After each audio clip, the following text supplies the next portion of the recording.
our court general is the player of the game for the Akari Chargers. Justine, congratulations. We almost went into a fifth set. What helped Akari avoid that? I think we worked hard for this 4 sets and yun nga sinabi namin na hindi pwede na bumababa yung energy namin kasi yun, mas mahihirapan kami.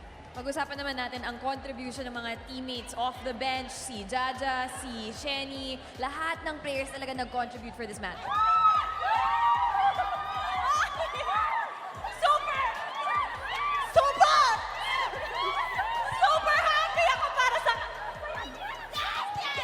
Super happy ako para sa kanila kasi lahat kami nagtutulong-tulong and binibigyan ng tiwala ni Coach Dina yung bawat players. Yun po. At bilang captain ng team, now is your chance to talk to your teammates, the supporters of the Akari Chargers. Your supporters, go ahead.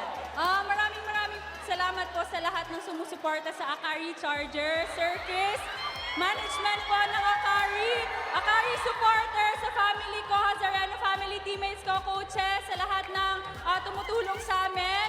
And si Austin, hi! Thank you po! 7 na rin, dami pang energy ng Akari Chargers, but let's close this one out. Yep.